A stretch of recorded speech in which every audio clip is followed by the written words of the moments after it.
안녕하세요. 저는 40대 초반 여자입니다. 저는 남편과 딸 하나를 키우며 살고 있어요. 저는 최근에 아주 피곤할 정도로 신경 쓰이는 일이 있어서 이렇게 사연을 보내게 됐습니다. 유부 선배님들은 어떠세요? 지금의 결혼 생활에 만족하고 계십니까? 저는 남편과 결혼하면 정말 행복하게 살 줄 알았어요. 그런데 요즘 매일매일 생각해요. 결혼이라는 게 남편과 저랑 둘만 좋다고 해서 평생 행복하게 살 수 있는 게 아니라는 걸요. 딸아이까지 생기고 나니 책임감은 강해지고 할 일은 배가 됐는데 결혼 생활은 점점 더 복잡하고 어려워지더군요. 저와 남편을 닮은 딸아이를 보고 있으면 너무 행복하다가도 순간순간 숨막히는 상황들이 벌어질 때면 결혼 생활을 포기하고 싶을 정도로 힘들어질 때가 있습니다. 눈에 넣어도 아프지 않을 딸아이의 자는 얼굴을 가만히 보고 있으면 왈칵 눈물이 쏟아지기도 했어요. 이런 저에게 누군가 결혼하고 나서 뭐가 제일 힘드냐고 묻는다면 저는 단연코 시어머니 때문이라 이야기할 수 있습니다. 저는 결혼하고 나서 시어머니를 만난 이후 욕하고 때리는 것만 사람이 괴롭히는 게 아니라는 걸 처음 알았습니다. 단순히 함께 있는 것만으로도 고통을 주는 사람이 있더라고요. 바로 그런 사람이 저희 시어머니였습니다. 저도 어디서부터 어떻게 말해야 할지 모르겠어요. 제가 지금까지 결혼 생활을 하면서 힘들었던 일에 대해 이야기하려고 합니다. 조금은 두서없이 이야기하더라도 너그러우신 유부 선배님들께서 이해하고 들어주세요. 저희 시어머니를 처음 만났을 땐 그냥 좀 예민하고 사춘기 소녀 같은 분이라고 생각했어요. 왜 그런 분들 있잖아요. 몸만 나이 먹고 생각이랑 마음은 그대로인 분들이요. 저희 시어머니가 딱 그런 분이었어요. 제가 그걸 언제 처음 알았냐면 결혼식을 앞두고 웨딩드레스를 입으러 갔을 때였어요. 아침부터 남편에게 연락이 왔더라고요. 남편은 한참을 머뭇거리더니 조심스럽게 말했어요. 웨딩드레스 보러 시어머니도 함께 가도 되냐고요. 저도 사실 불편했지만 애써 괜찮다고 했습니다. 시어머니 앞에서 어깨며 가슴을 훤히 내놓고 몇 시간 동안 드레스를 입고 벗는다는 게 쉽지 않을 것 같았거든요. 그래도 시어머니께서 같이 가고 싶다고 말씀하시는데 며느리 입장에서는 거절하기 어려웠습니다. 사실 당시에 시어머니가 혼자 되신 지 얼마 안 되셨어요. 제가 남편과 한창 연애 중일 때 시아버지가 갑자기 뇌경색으로 쓰러지셔서 돌아가셨습니다. 그때 저도 병문안도 가고 장례식장에도 갔었는데 시어머니가 힘들어하시던 모습을 곁에서 고스란히 봤어요. 남편 말이 시부모님 사이가 굉장히 좋았다고 하더라고요. 시아버지가 시어머니를 공주 모시듯 하시면서 뭐든 다 챙겨주고 하셨대요. 그러다 보니 시아버지가 돌아가시고 나서 시어머니가 많이 우울해하시고 적적해 하신다 들었습니다. 외로움도 부쩍 많이 타시고요. 저는 아무래도 아들 며느리 결혼 준비하는 것도 궁금하실 것 같고 집에만 계시면 답답하실 것 같아서 그럼 이 김에 웨딩드레스도 보고 오는 길에 맛있는 식사도 하자고 했습니다. 그런데 웬걸 시어머니와 웨딩드레스를 보러 갔는데 당황스러운 순간이 좀 많았습니다. 막상 뵈니 시어머니께서는 정작 저와 남편의 결혼 준비에는 별로 관심이 없으시더라고요. 그냥 웨딩드레스에 관심이 많았어요. 시어머니는 웨딩드레스 샵에 들어가자마자 마치 본인이 입으시기라도 할 것처럼 웨딩드레스를 하나하나 만져보면서 몸에 걸쳐보시기까지 하더라고요. 정말 농담이 아니라 만약 직원이 말리지 않았다면 웨딩드레스를 입을 기세였어요. 직원이 다른 신부님들 사이즈에 맞춰 가봉해둔 것도 있어서 아무거나 꺼내시면 안 된다고 하는데도 옷장 안을 마구 헤집으면서 드레스를 꺼내셨어요. 저는 시어머니의 행동이 이해되지 않았지만 애써 이해해보려고 노력했습니다. 며느리인 저에게 어울리는 드레스를 골라주시려고 그러나 보다 싶었거든요. 그런데 그게 아니더라고요. 정말 본인이 입고 싶으신 걸 고르신 거였어요. 드레스가 너무 고급지고 예쁘다. 막상 보니까 나도 너무 입고 싶어. 어차피 나도 온 김에 그냥 하나 고를까? 너희 사진 찍을 때 나도 드레스 입고 같이 찍으면 좋잖아. 순간 저는 표정 관리가 되질 않았어요. 물론 친한 친구들이랑 드레스를 맞춰 입고 촬영을 하는 경우가 있다는 건 들은 적이 있었지만 시어머니와 함께 웨딩 사진을 찍는다는 건 들은 적도 상상해 본 적도 없었거든요. 엄마 주책 좀 그만 부려. 웨딩 사진 찍는데 거기 껴서 사진 찍는 시어머니가 세상에 어딨어. 남들이 보면 철없는 시어머니가 며느리 시집살이 시킨다고 욕해. 제 표정에 티가 났는지 남편이 빠르게 대충 농담을 하며 넘겼습니다. 자기가 이해해. 우리 아버지가 어머니를 너무 오냐오냐 공주 대접하셔서 우리 엄마가 원래 좀 철이 없어. 남편의 말에도 시어머니의 입술은 여전히 삐쭉 튀어나와 있었어요. 내내 투덜거리시면서요. 저는 애써 웃어넘기며 드레스를 입으러 탈의실 안으로 들어갔습니다. 그런데 잠시 뒤 제가 드레스를 입고 나왔는데 시어머니의 말과 행동이 어이가 없었어요. 제가 보기엔 시어머니가 철이 없으신 게 아니라 그냥 좀 배려가 부족한 분 같았습니다. 웨딩드레스를 입고 나온 며느리를 보시고 하신다는 소리가 아주 기가 막혔거든요. 우리 며느리는 몸매는 예쁜데 키가 작아서 영 웨딩드레스가 살지를 않네. 나 웨딩드레스 입었을 때는 사람들이 다들 외국에서 온 모델인 줄 알고 난리도 아니었다니까. 얼마나 예뻤으면 네 아빠가 그날 다시 또 반했다고 했겠어. 아, 그리고 내가 말했었나? 나 대학 때 다들 미스코리아 나가보라고 난리도 아니었잖아. 순간 드레스샵에 정적이 흘렀습니다. 심지어 드레스샵의 직원들마저 어떻게 반응해야 할지 몰라 당황하는 눈치더군요. 저도 마찬가지였고요. 남편이 피곤하다는 듯 머리를 감싸고 있길래 제가 대충 말을 돌렸습니다. 어머니가 키가 크셔서 드레스가 잘 어울렸을 것 같다고요. 그런데 제가 괜한 말을 했어요. 이때다 싶으셨는지 아주 신이 나서 자랑을 하시더군요. 그럼 내가 키도 크고 예쁜데 거기다가 머리까지 좋았잖아. 아유, 나는 그래서 우리 아들이 당연히 나 정도 되는 여자는 데려올 줄 알았는데. 엄마, 무슨 소리 하는 거야? 시어머니의 말에 순간 저는 머리가 띵했어요. 저에게 하시는 말이 맞나 싶어서요. 어머니는 말을 참을 줄 모르는 분이었습니다. 말이 머리를 거치지 않고 바로 입으로 튀어나오시는 분이었죠. 남편이 말을 자르려고 하는데도 시어머니는 쉬지 않고 떠드셨어요. 사실 내가 말이 나와서 하는 소린데 상견례 날 새아기 너 보고 깜짝 놀랬잖아. 애가 아무리 작아도 어쩜 그렇게 작니? 남들 클 때 혼자 뭐 했어? 이모들이랑 나랑 상견례 날 너 보고 하루 종일 웃었다니까. 내 아들이 어쩌다 저런 땅딸 많은 애를 데리고 왔나 싶어서. 순간 저는 울컥했습니다. 일생에 한 번뿐인 결혼식을 위해 웨딩드레스를 고르러 온 신부한테 어떻게 저런 소리를 할 수 있나 싶어서요. 저는 끓어오르는 울분을 삭히며 옷을 갈아입었습니다. 저는 이미 기분이 상할 대로 상한 상태라 도저히 웨딩드레스를 고르지 못하겠더라고요. 그래서 그날은 웨딩드레스를 못 정하고 그냥 나왔어요. 그런데 드레스샵을 나오면서 어머니가 또 한 번 제 속을 긁더군요. 저도 잘했답니다. 이 드레스샵은 저처럼 키가 작은 신부들한테는 안 어울린다네요. 아까 제가 입었던 드레스도 본인이 훨씬 더 잘 어울릴 거랍니다.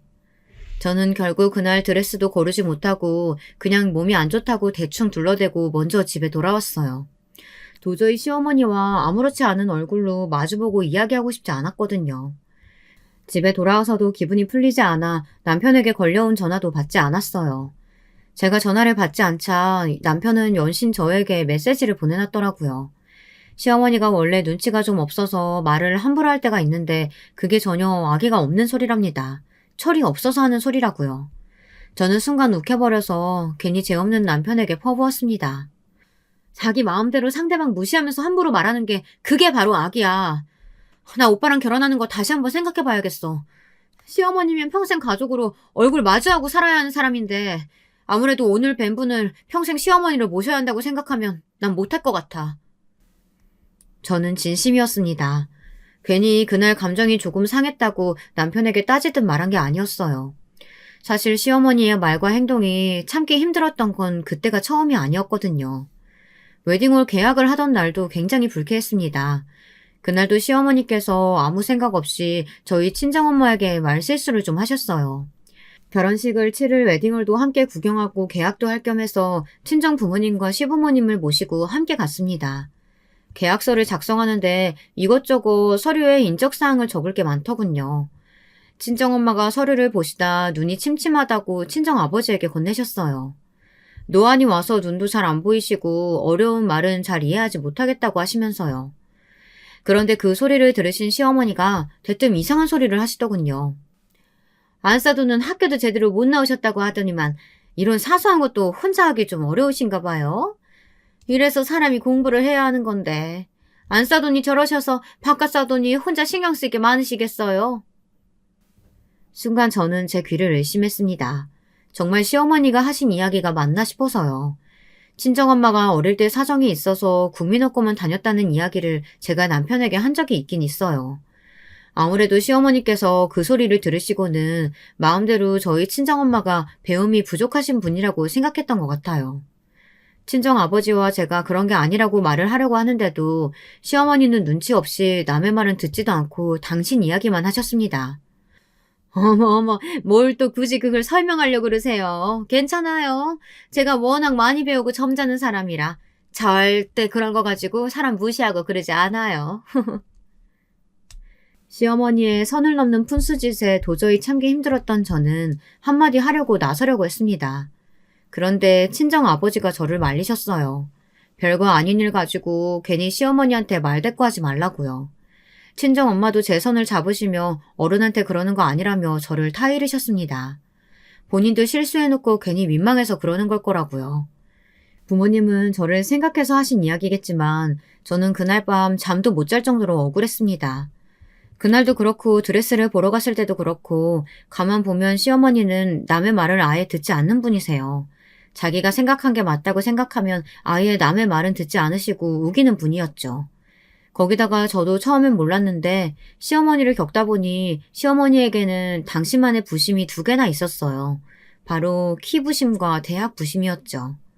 시어머니가 키가 170 가까이 되세요. 물론 시어머니 세대에서는 큰 키죠. 거기다가 그 시대에 여자가 대학까지 나왔으니 자랑스럽게 여기실 만도 하고요. 그런데 그 정도가 심해도 너무 심했어요. 당신보다 작으면 다 땅딸만한 못난이 취급했고 학벌 가지고도 굉장히 차별이 심했습니다. 제가 지방대 출신이에요.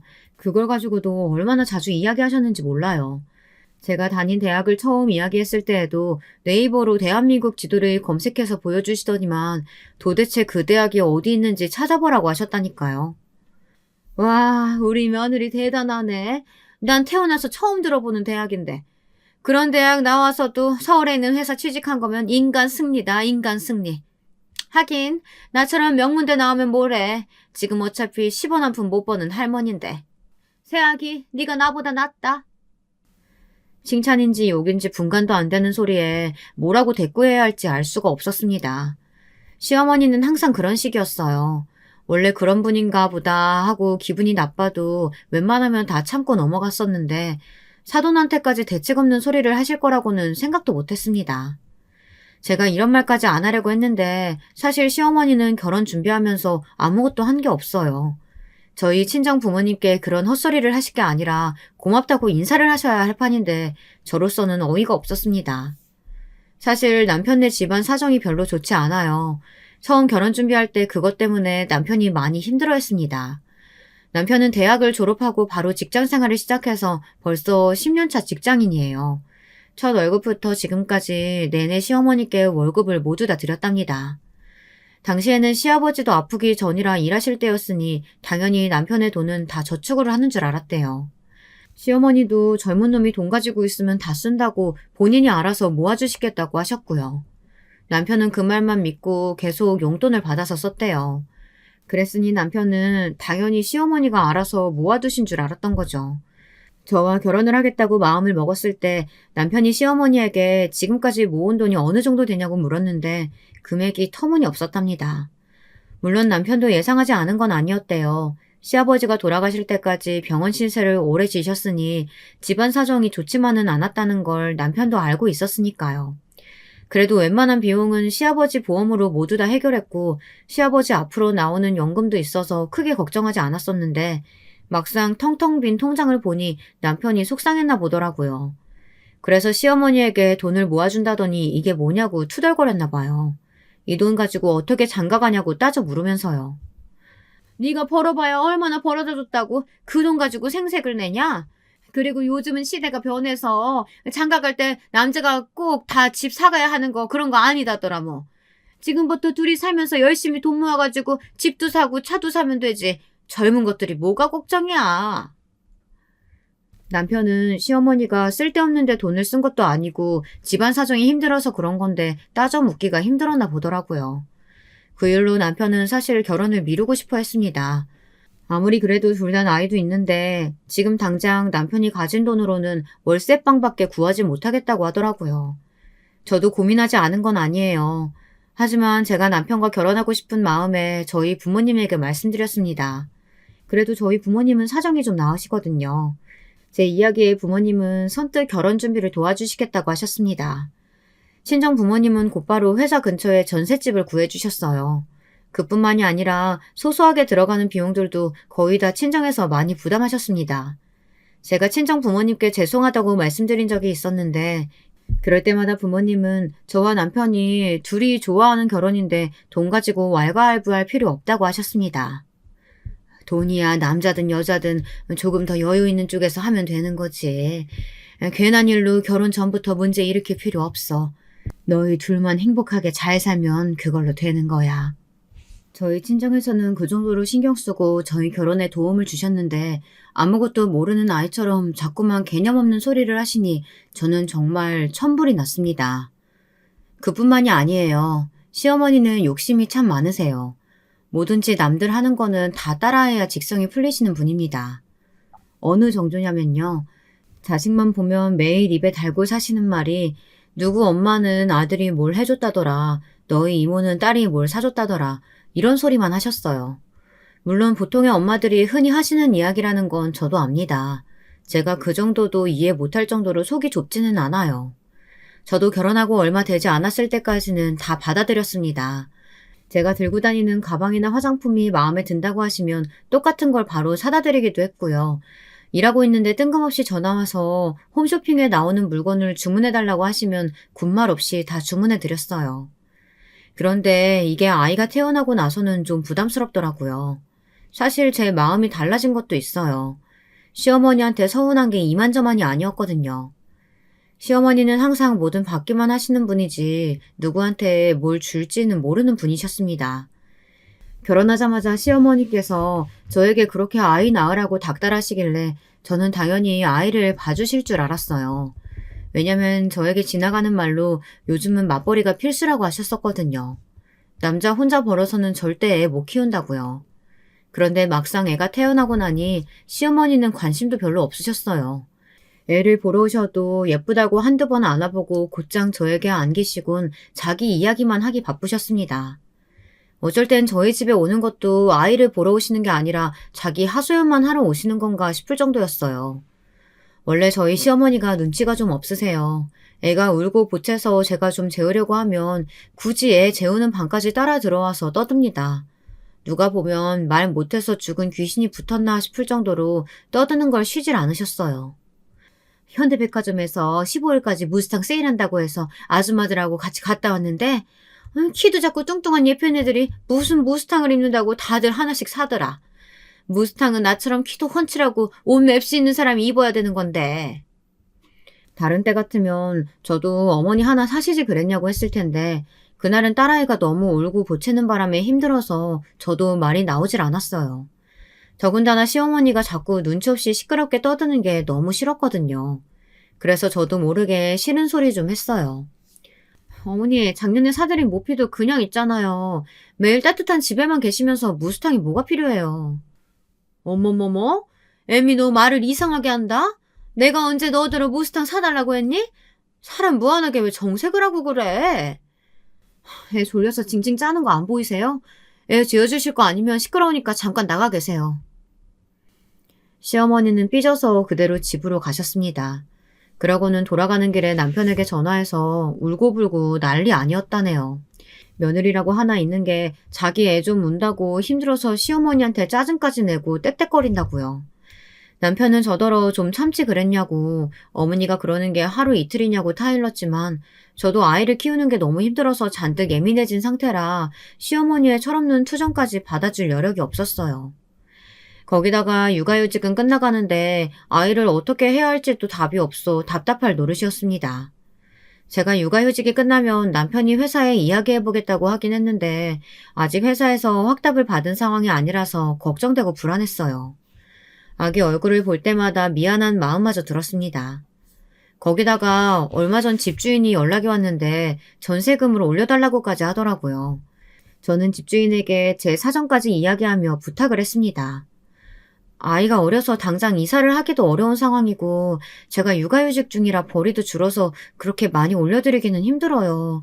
어떻게 1,000만 원 정도만 좀 깎아주실 수 없을까요? 아기 엄마, 우리도 법적으로 다 알아보고 최소한으로만 올리는 거야. 이 정도도 안 올려받으면 우리도 힘들어. 암튼 나는 못 깎아주니까 안 되면 재계약 말고 그냥 이사 나가요. 태어나서 그런 대접은 처음 받아봤어요. 저희가 남의 집에 공짜로 얹혀 사는 것도 아니고 정당하게 전세 계약하고 사는 건데 꼭 돈 없으면 나가라는 식으로 쫓겨나는 것만 같았습니다.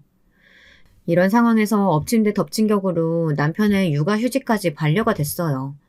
회사 상황이 좋지 않아 육아휴직을 쓰려면 반년 정도를 기다려야 한다네요. 저희 부부는 정말 눈앞이 깜깜했어요. 하는 수 없이 시어머니에게라도 부탁을 드렸습니다. 당장 기댈 곳이라고는 시어머니밖에 안 계셨거든요. 저희는 6개월만이라도 봐달라고 부탁했습니다. 저도 마음 같아서는 시어머니에게 부탁드리고 싶지 않았어요.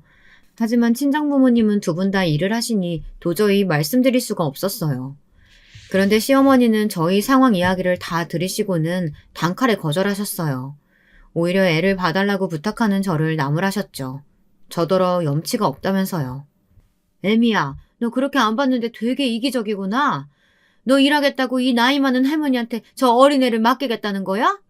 나 어깨에 염증 쌓여서 계속 도수치료 받고 무릎도 안 좋아서 한의원 다니고 그러는 거 몰라? 이 몸으로 내가 저 어린애를 어떻게 보니? 네, 맞습니다. 시어머니께서 연세도 있으신데 아이를 봐주는 게 당연한 일은 아니죠. 하지만 저희도 정말 사정이 급해서 부탁드리는 건데 조금도 생각해보지 않으시고 곧바로 단호하게 말씀하시니 서운하더군요. 엄마, 우리 사정 몰라서 그래? 우리도 애 키우려면 빨리 집도 사고 자리 잡아야 될 거 아니야. 엄마 도수치료 받고 한의원 다니는 거 다 내가 내주는 보험으로 다니는 거면서 6개월도 애도 못 봐줘? 아들놈이 말하는 꼴하지 마라. 너 그깟 보험 좀 내준다고 지금 생색내니? 자식이 보험 내주고 용돈 좀 주면 당연히 손 좀 봐줘야 되는 거야? 아휴, 내가 서러워서 살 수가 없다. 살 수가 없어. 생색내는 게 아니라 우리도 급하니까 부탁드리는 거 아니에요. 우리가 열심히 일해서 자리를 잡아야 엄마 용돈도 더 드리고 하는 거지. 너 이건선의 아들 알지? 너랑 같은 중학교 나왔잖아. 걔는 장인이 회사 차려줘서 완전 대박 났단다. 그 아들이 이번에 집에 안마기 사줬다고 얼마나 자랑을 했는데 거기다가 그 집은 애들도 다 처가해서 봐준대. 어머니는 굳이 안 해도 될 소리를 또 주절주절 하셨어요. 저는 더 들어봐야 어차피 시어머니께서 딸을 봐주실 생각이 전혀 없으신 것 같아 그냥 그대로 자리에서 일어났어요. 듣고 있어봐야 성질만 더 나니까요. 그런데 세상에 죽으라는 법은 없더군요. 저희 친정 부모님께서 도와주셨어요. 지금까지 해주신 것만으로도 친정에는 감사해서 힘든 이야기를 일부러 안 했었는데 친정엄마가 우연히 저희 집 전세를 구해줬던 부동산 사장님에게 저희 집주인 이야기를 들으셨나 봐요. 전세금을 올려달라고 했다고요. 친정엄마는 단번에 제게 전화를 하셔서 언성을 높이셨습니다. 그런 일이 있는데 왜 엄마에게 이야기를 안 하느냐고요. 너 지금 육아휴직 중이라 월급도 다 안 나올 텐데 그 큰돈을 갑자기 어디서 구하려고 그랬어. 그런 일 있으면 당연히 엄마 아빠한테 먼저 말을 했어야지. 저는 순간 눈물이 펑펑 쏟아졌습니다. 그 순간 알았어요. 저도 지금까지 엄마 품에서 오냐오냐 귀하게 자랐다는 사실을요. 그 잠깐 돈 때문에 마음고생 좀 했다고 밥도 잘 못 먹고 비실비실 힘이 하나도 없었거든요. 저는 결국 엄마에게 그동안 힘들었던 일을 다 털어놨습니다. 육아휴직은 끝나가는데 아이를 맡길 곳은 당장 없고 너무 속상하다고요. 친정엄마는 제 이야기에 더 속상해했습니다. 그리고는 며칠 뒤에 저희 집에 찾아오셨어요. 친정 아빠와 말이죠. 그러고는 저와 남편을 앉혀놓고 이야기하시는데 저희는 깜짝 놀랐습니다. 저희더러 전세 재계약을 하지 말고 새로 이사를 하랍니다. 친정 부모님이 사시는 아파트 옆동에 괜찮은 집이 하나 나왔는데 그 집을 저희 앞으로 사주시겠다고요. 아빠랑 나는 가게 일이 바빠서 지금 당장은 지하를 봐줄 수가 없잖아. 우선 집이라도 해결되면 너도 일 안 해도 되는 거 아니야? 집이 생기는데 당연히 쉴 수 있지. 친정 부모님의 선물에 염치 없이 너무 행복했습니다. 한순간에 제 모든 고민이 씻은 듯 사라졌으니까요. 쉬는 동안 엄마도 안 바쁠 때는 지아 보는 거 도와줄 테니까 일 그만두고 당분간은 육아에 집중해. 나중에 지아 좀 더 크고 일하고 싶을 때 그때는 엄마가 꼭 지아 봐줄 테니까. 친정 부모님이 안 계셨으면 저는 어쩔 뻔했는지 모르겠어요. 저도 자식 낳아 키우고 있지만 아무리 부모라도 저는 우리 부모님처럼은 못할 것 같아요. 장인 장모님 너무 감사해요. 이 은혜 절대 잊지 않고 제가 정말 잘하겠습니다. 남편은 어쩔 줄 몰라 하더니 친정 부모님께 절까지 하더라고요. 다 같은 한 가족인데 힘들 때는 서로 돕고 하는 거지. 자네야말로 앞으로 처자식 먹여 살리려면 가장으로서 힘들 텐데 언제든 힘든 거 있으면 이야기해. 저희는 친정 부모님 덕분에 한시름 놓았습니다. 저는 곧바로 집을 내놓고 이사했어요. 회사에도 그만둔다고 이야기하고요. 저는 일을 그만두게 되면 너무 아쉽고 헛헛할 줄 알았는데요. 마음의 여유가 생기고 나니 오히려 육아하는 것도 한결 수월하고 남편과의 사이도 더 좋아지더라고요. 물론 해방꾼은 있었습니다. 누구긴 누구겠어요. 바로 시어머니입니다. 저는 정말이지 시어머니 속을 알래야 알 수가 없어요.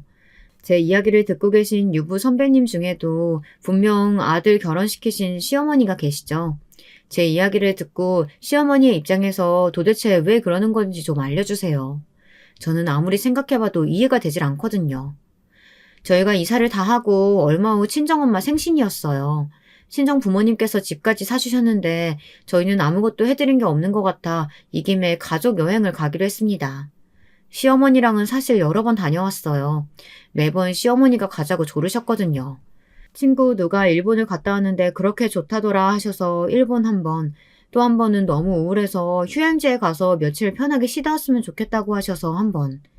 그런 식으로 저희가 여러 번 모시고 해외여행을 다녀왔어요. 반면 친정부모님은 장사를 하시다 보니 오래 쉴 수가 없어서 한 번도 다녀오지를 못했습니다. 그런데 그 이야기를 들으신 시어머니께서 말도 안 되는 소리를 하시며 투덜거리시더군요.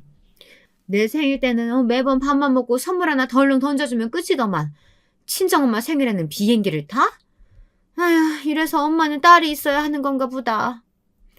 어머님, 저희랑 여러 번 다녀오셨잖아요. 친정 부모님하고는 이번이 결혼하고 처음 가는 거예요. 처음이고 두 번이고 뭐가 그렇게 중요해. 내 생일날 자식들이 모시고 가는 건 기분부터가 다른 거지. 도대체 뭐가 다르다는 건지 이해해주고 싶지도 않았습니다. 저는 언제부턴가 시어머니와 대화하는 게 전혀 의미 없다고 생각했어요. 제가 말해봐야 뭐 하겠어요. 당신이 기면 기고 아니면 아니라는 식인데요. 저는 시어머니가 뭐라고 하든 어차피 친정부모님이랑 여행을 갈 생각이니 더 이야기하지 않았습니다. 그런데 시어머니는 생각보다 훨씬 더 이상한 사람이었어요. 아니, 이건 이상한 정도가 아니라 악랄했어요. 글쎄, 저희가 여행을 가기로 한 날 굳이 수술 날짜를 잡으셨더군요. 몇 년 전부터 무릎이 좀 안 좋으시다 해서 남편이 모시고 계속 병원에 다녔어요. 한의원도 다니고요. 그러다 몇 개월 전 의사가 수술을 권한 적이 있어서 수술을 하려고 한 적이 있었습니다. 그런데 시어머니가 무섭다고 수술은 안 하고 운동으로 치료하신다고 하셔서 계속 치료를 다니셨어요. 그리고 분명 얼마 전에 제가 물어봤을 때도 치료하다 보니 많이 좋아지셨다고 하셨어요. 생활하기도 편하다고요. 뭐 사실 다른 때 같으면 이렇게 화낼 일이 아닙니다. 본인이 아프다고 하시면 당연히 수술하셔야죠. 그런데 왜 하필이면 친정부모님과 여행 가기로 한 날로 예약을 하시냔 말이에요. 그 일로 집안이 또 한바탕 난리가 났어요. 시어머니가 마음대로 수술 날짜를 예약하고 남편에게 통보하셨거든요. 나는 몰랐는데 수술하려면 보호자가 무조건 한 명은 있어야 한다네. 내가 누구 있니? 남편도 없고 자식도 너 하나인데 네가 당연히 와야지. 엄마, 그날 장모님 생신이라 나 여행 간다니까. 급한 수술도 아닌데 뒤로 미뤄. 아니다, 내가 지금 바로 병원에 전화해볼게. 뭐야? 이놈 새끼가? 네가 내 새끼지 네 장모님 새끼야? 그리고 네가 급한지 안 급한지 어떻게 알아? 나 너무 아파. 아파서 조금도 못 움직이겠으니까 무조건 그날 수술할 거야. 너 안 오면 그날로 호적에서 파버릴 거니까 그렇게 알아? 여러분의 생각은 어떠십니까? 정말 시어머니가 아무 의도도 없이 그날로 수술 날짜를 잡았다는 생각이 드나요? 저는 이제 더는 떨어질 정도 없습니다. 시어머니가 그냥 너무 싫어요. 인간적으로 너무 싫습니다. 저는 남편에게 그냥 간병인을 알아보라고 했어요. 그런데 남편 입장에서는 그럴 수가 없었죠. 세상에 핏줄이라고는 시어머니와 아들 본인뿐인데 수술하고 아픈 노모를 혼자 병원에 있게 둘 수는 없었던 거죠. 남편은 결국 여행을 가지 못했습니다. 저만 다녀왔어요. 친정 부모님은 그냥 제 동생과 셋이서만 갈 테니 저도 남아있으라고 하셨지만 저는 처음으로 부모님의 말씀을 듣지 않았어요. 저는 시어머니 보란 듯이 여행을 갔습니다. 수술하고 보호자는 어차피 한 명만 있으면 되는데 저까지 있을 필요 없잖아요. 어차피 저는 딸아이와 한 몸이라 병원에 가지도 못하는데요. 저는 여행 떠나는 날 시어머니에게 전화만 했어요. 수술 잘 받으시고 나중에 같이 여행 가자는 빈말을 해드렸습니다. 네 팔자가 아주 상팔자구나. 외며느리가 시어머니 수술하는데 혼자 해외여행이나 가고. 미안하면 오는 길에 가방이나 하나 사와라. 얼마 전에 이모 며느리가 생일날 사준 명품 가방이 사이즈도 좋고 내 나이에 들기 딱 좋더라. 시어머니는 가방 사진을 곧장 제게 보내더군요. 사오라고요. 정말 다시 봐도 대단하신 분이에요. 시어머님 참 신기한 게 다른 집안 자식들이 부모에게 해주는 건 보이고 다른 부모들이 자식들한테 어떻게 하는지는 전혀 보이지를 않나 봐요. 그렇게 시간이 흘렀습니다. 딸아이도 무럭무럭 크고 저도 잘 지내고 있었어요. 그러던 중 저에게 좋은 제안이 들어왔습니다. 전에 함께 일하던 분이 스카우트 제의를 해주셨는데 전보다 직급도 높고 월급도 훨씬 많았어요. 저는 놓치고 싶지 않아 고민하고 연락드리겠다고 했습니다. 사실 저도 일을 하고 싶었습니다. 딸아이도 어린이집에 다닐 정도로는 컸고 몇 년 동안 집에서 육아만 하다 보니 우울할 때도 있었거든요. 저는 고민 끝에 친정엄마에게 말씀드렸습니다. 저는 또 부탁드리는 게 죄송했지만 워낙 욕심나는 자리였거든요.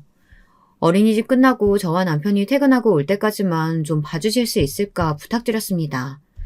그런데 친정엄마는 너무도 흔쾌히 봐주시겠다고 하셨어요. 사실 친정 부모님은 평생 함께 장사만 하셨어요. 워낙 오랫동안 두 분이 해오신 일이라 친정엄마가 안 계시면 아버지가 더 힘들어지실 게 뻔한데도 저를 위해 부모님이 또 희생을 해주시는 거죠.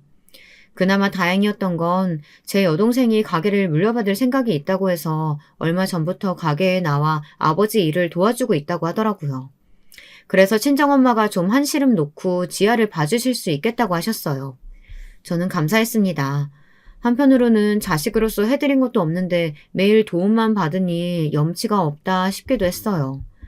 지금까지 평생 일만 하신 분이 이제 쉬셔야 하는 나이에 제가 또 힘들게 하게 생겼으니까 말이죠. 제 말에 남편은 앞으로 우리가 더 잘해드리면 되지 않겠느냐며 웬일로 맞는 말을 하더라고요. 저는 남편 말대로 지금이라도 부모님께 더 잘하자 싶었습니다. 친정엄마가 아이를 봐주시고 난 이후 많은 것이 달라졌습니다. 저와 남편은 친정엄마에게 많이 의지했어요. 딸아이를 보느라 엄마도 힘드실 텐데 한 번을 힘들다 하소연하신 적도 없습니다. 오히려 저와 남편에게 일하랴 집안일 하랴 힘들지 않냐고 하시면서 매번 저희 저녁까지 차려놓고 가셨어요. 저는 너무 죄송해서 그러시지 말라고 하는데도 친정엄마는 하루하루 손녀 커가는 걸 바로 곁에서 볼 수 있어서 그것만으로도 너무 좋으시다고 하셨습니다. 저와 남편은 친정엄마에게 감사해서 당연히 용돈을 좀 드리고 했어요. 그런데 엄마는 절대 안 받으시더라고요. 내가 내 새끼 봐주는데 무슨 돈을 받아. 괜한 짓 하지 말고 너나 밥 잘 챙겨 먹고 다녀.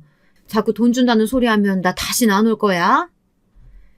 그러다 보니 죄송해서 저와 남편은 친정엄마에게 더 잘할 수밖에 없었습니다. 계절 바뀔 때마다 옷도 한 벌씩 사드리고 저희가 쉬는 날이면 친정부모님 모시고 하루라도 바람 좀 세게 해드리려고 노력했어요. 친정아버지 가게가 바쁠 땐 저와 남편이 나가서 돕기도 하고요. 문제는 시어머니였습니다. 아이를 봐주기는 싫으시면서 또 막상 친정엄마가 아이를 봐주신다고 하니 괜히 마음에 들지 않으시나 봐요. 말도 안 되는 꼬투리를 잡으셨습니다. 한 번은 이런 적도 있었어요. 남편이 회식이 있어서 늦는다고 하길래 오랜만에 친정엄마와 배달 음식을 시켜 먹고 있었습니다. 그런데 대뜸 시어머니가 연락도 없이 오신 거예요. 그전에는 행여나 제가 잠깐이라도 애 봐달라고 할까봐 왔다가도 금세 도망가셨거든요.